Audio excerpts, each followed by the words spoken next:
నేను గుండె మీద చేసుకుని చెప్తాను మా హయాంలో జగన్మోహన్ రెడ్డి గారి ప్రభుత్వంలో ఎంత ప్రజాస్వామికంగా ఎలక్షన్ జరిగాయో నిబద్ధతతో నేను చెప్పగలను. ఈ రోజు మీరు 2 ఎలక్షన్స్ జరిగాయి తెలుగుదేశం ప్రభుత్వంలో.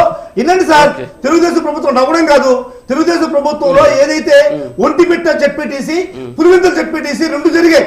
ఈ 2 ఎలక్షన్లు ఎంత నిబద్ధతతో జరిగాయో మీరు ఒకసారి గుండె మీద చేసుకుని చెప్పండి.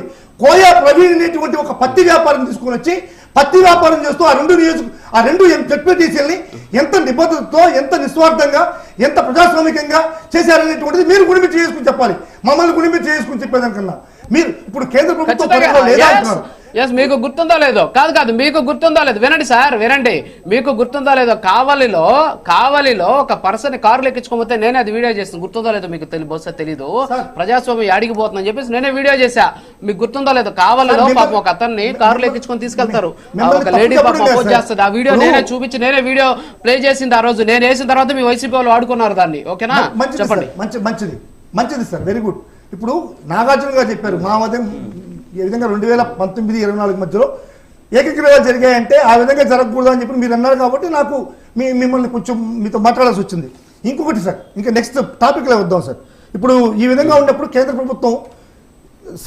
కేంద్ర ప్రభుత్వానికి అన్ని హక్కులు ఉంటాయి సార్ రాష్ట్రం మీద.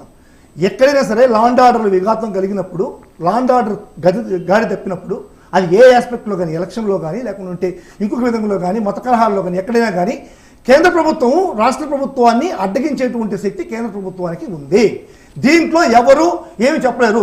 అంటే ఇప్పుడు లోకల్ బాడీ ఎలక్షన్స్ కేంద్ర ప్రభుత్వం నిర్వహిస్తుందా అనేటువంటి విషయం నాకు తెలియదు. అంటే నాకు తెలియకుండా డిబేట్లకు రాలేదు కదా. రాష్ట్ర ప్రభుత్వం నిర్వహిస్తుంది. రాష్ట్ర ప్రభుత్వం నిర్వహించేటప్పుడు దాంట్లో అపశృతులు జరిగితే కేంద్రం జోక్యం చేసుకునేటువంటి ఆలోచన కానీ, ఆ పరిజ్ఞానం కానీ, లేకుంటే ఆ శక్తి కానీ కేంద్రానికి లేదా అనేటువంటిది మనం ఆలోచించాలి. ఇప్పుడు అదేవిధంగా సార్, ఇప్పుడు ఈ కూటమి ప్రభుత్వంలో ఉన్నటువంటి పెద్దలు చెప్పేది ఏంటంటే, ఈరోజు రేళ్ళ అప్పిరెడ్డి గారు ఏదైతే కోర్టుకి వెళ్ళాడో దాన్ని బేస్ చేసుకుని వైఎస్ఆర్ కాంగ్రెస్ పార్టీకి ఎలక్షన్లు అంటే భయం, ఎలక్షన్లు పార్టిసిపేట్ చేసేటువంటి విధానంలో వాళ్ళు భయపడుతున్నారు, నీకు వెనకం చేస్తున్నారు. వైనాట్ 175 అన్నారు, లేకుంటే ఒక నియోజకవర్గం కూడా ఏకగ్రీవం కాకూడదు అన్నారు. కాబట్టి దీన్ని భయపడుతున్నారు అని చెప్పని డ్యూయల్ రేల్ ప్లే చేస్తున్నారు జగన్మోహన్ రెడ్డి అనేటువంటి విషయంగా మాట్లాడుతున్నారు. సార్, జగన్మోహన్ రెడ్డి గారు ఏకగ్రీవాలు కాకూడదు అన్నటువంటి ఏదంటే ఏదైతే